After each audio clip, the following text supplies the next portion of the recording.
So yun, magandang gabi mga kamaster, at kami po ay nagtipon-tipon yun dito. Patungo kami doon kay ano. Teka lang po, i-ano po natin yung cellphone natin. Patungo po kami doon kay Tatay Gimo. Sinsyahan nyo na po, tamaan tayo ng lagnat. Halos kami po lahat. Atay mo iruan eh.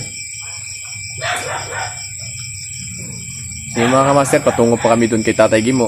At saka kumpleto po kami ngayon. Sana ay ano tayo ni Tatay Gimo doon, kasi may nalaman, kasi may nakarating kasi sa amin na mga sabi-sabi na ano parang hindi na daw nagpapakuha ng video doon si Tatay Gimo. Nirespeto naman natin yung matanda kasi ayaw siguro niyang madamay. May nakakarating kasi sa amin na taga doon sa kanilang lugar, hindi na daw nagpapakuha ng video si Tatay Gimo. Gagamot pa rin siya pero ayaw na niya ng may video. Kaya kami doon, patungo na kami doon. Malalaman nyo na kung magpakuha ba si Tatay Gimo ng footage o hindi. Kasi kung hindi, wala kaming ma-upload. Pero ngayon, patungo na kami doon. Kumpleto kami. Si Maxom, si Dilobio, ako, si Mr. Suntao, at saka lalo na po si Sarge. At ito yung dala namin, mga manok pangalay. Andun si Sarge. Andun. At si Dilobio din, may lagnat sa unahan. Andun si Max Tom din, nakipag-usap sa mga supporter niya at sa si misteryosong tao. So yun mga kamaster, ano, sana ay makarating tayo dun kay Tatay Gimo na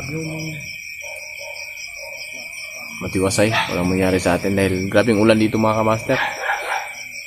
Lahat kami parang na ano ng lagnat, ubo, sipon. Ako nga parang walang gana kumain. Masuka ka, tatayo ka, masusuka ka. Shoutout nga pala sa shoutout nga pala dun sa tao na nag-ano sa amin. Sa baap ni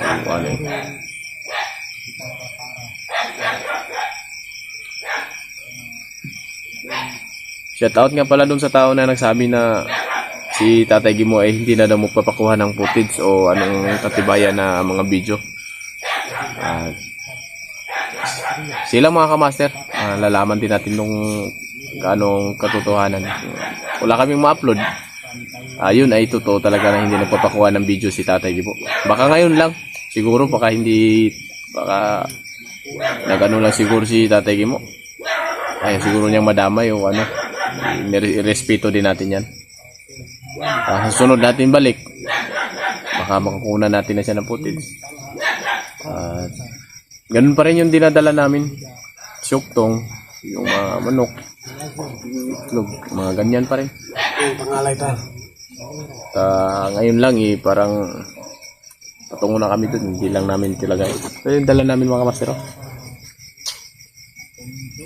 Apat na manok. Tapos si Sarge ganun pa rin yung kalagayan niya, pero sana maano siya, mabibigyan ng mabibigyan siya ni Tatay Gimo ng protection. Shoutout nga pala sa lahat, mga solid natin dyan.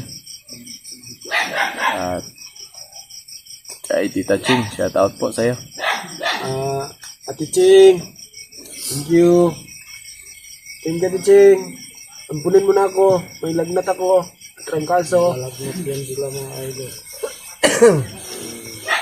Siguro bro, siguridad din ni Tatay Gimo yun kasi ilalala niya. Gagalang din natin yung kanyang pasya niya. Hindi mo na magpaano ng video. Kaya nga eh. Sa atin lang kasi, baka kunan siya ng footage may mangyari yun. Baka siguro may detreat na siguro siyang natatanggap o ano bang, kasi may bago na namang commander na pakita eh. Baka mayroong si Batang Sugo, baka mayroong na-report ang katulad mo na ano.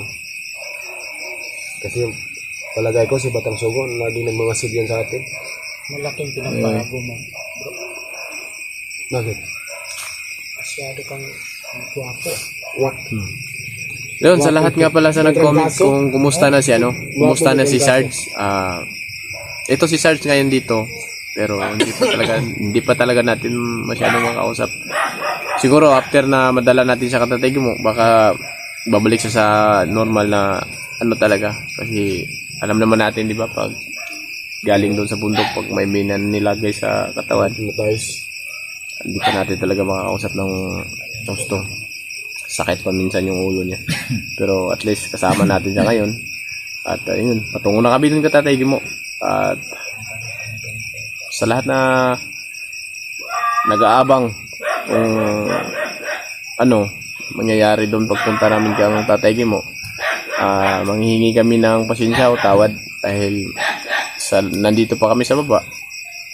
May nakarating na sa amin na si Tataygi mo daw nagbabawal daw ng una ng footage.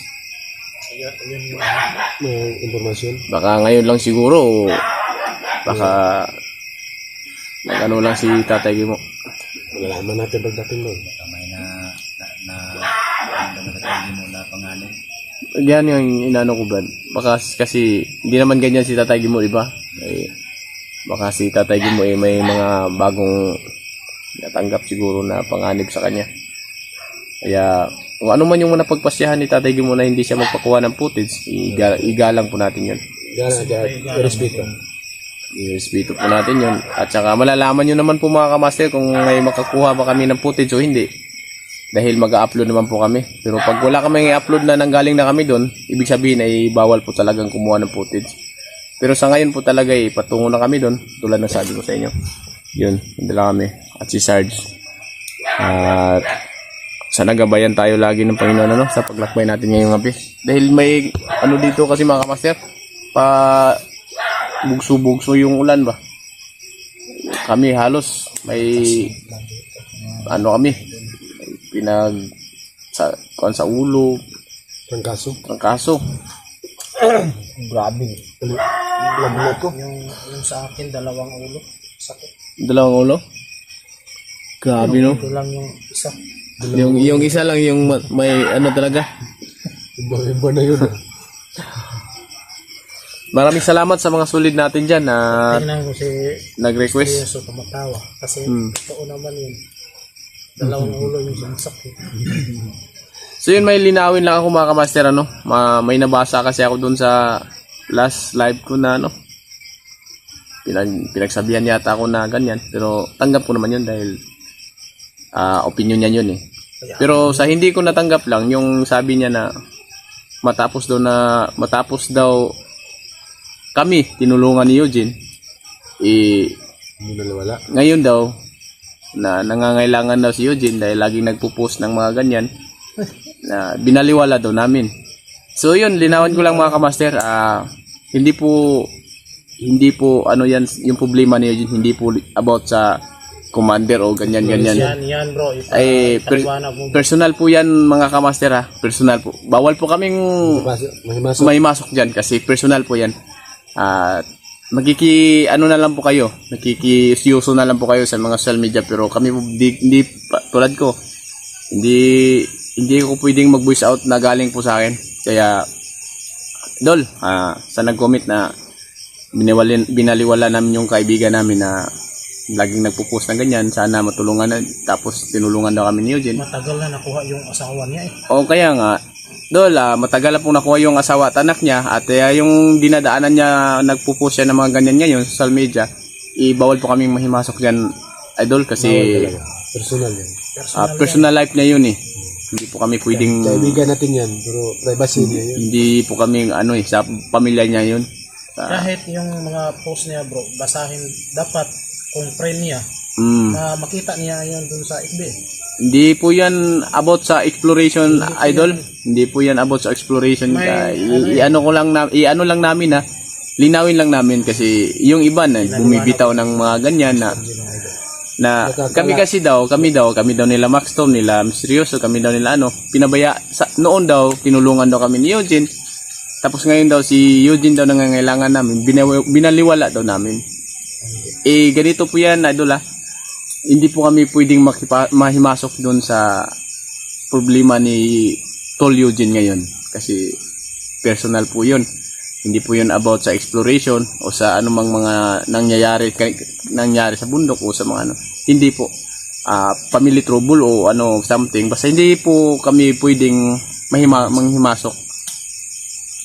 Kung ano man yung nakita nyo sa post ni Tol Eugene, pakibasa na lang po sa caption niya. Para malaman nyo na hindi about sa Alam mo, may nag-PM sa akin. Pero hindi ko sinabi na ganun kasi talaga masok lang. Ganyan.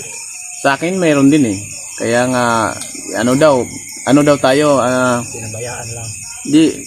may iba yung pagka-program parang ganun bro ba, parang matapos daw tayo tinulungan ganyan. Ngayon daw na si Eugene na yung nangangailangan pinabayaan daw natin. Kaya nilinaw lang po namin mga ka-master. Yung nagko-comment kasi bro, na gano'n, hindi nila binabasa yung palagay doon ng caption. Hindi nababasa yung tinitingnan lang nila, yung video lang. Kaya nga. Comment agad. Pero sa totoo lang mga ka-master, hindi naman po kami nagpabaya na magkakaibigan. Chinat po naman si Eugene, minsan nagbibideo call kami. Mga advice lang. In-advisean po namin siya ng mga ganyan. Yan talaga mga gagawa bilang. Pero hindi namin pinakita sa social media na ay lahat mo na content creator na kung ano man yung pinag-usapan ipopost. Hindi po. Ay sa amin lang po kung ano po yung dapat na pwede namin itulong sa tao kahit off cam o on cam kailangan gawin po namin. Hindi naman po porque nga hindi kami nakikita sa social media na kaya nasabi nyo siguro tuloy na pinabayaan namin makasarili kami. Hindi po kasi pwede kami makisawsaw dun sa problema ng magpamilya family trouble po kasi yun sa kanila na po yun bawal po kami makisawsaw dun. Kaya sa lahat po na hindi nakakaintindi, basahin nyo na lang po yung caption ni Eugene sa mga bawat post niya po para maintindihan nyo po. At saka kung mag-comment mo kayo sa mga videos namin, anuhan na lang po natin na hindi po siguro lahat ng mga tao na nakakaintindi tulad ng iba dyan na mga comment wagas pero di niya alam yung totohanan. O kaya nga. So yun lang mga ka-master lilinaw lang po namin kami po ay hindi po pwedeng maghimasok po dun kay Eugene. Kasi family trouble po yun Iba yun na problema. Iba yun na problema kaya sana maintindihan yung mga ka-master. Doon sa nagsabi na Kung exploration, open nga. Open. Sa explore. Open. Siyempre akala siguro nila kasi yung mga post ni Eugene ba ay About pag-explore o sa asawa daw niya, sa anak. Dami nagsasabi na matagal na ba daw na kuha o ano ba, hindi ba daw nakuha. matagal na. Sinabihan ko. Nag-post si Eugene, di ba? Nag-post doon sa mismong channel niya. Sa channel. Nag-post si Eugene mga ka-master.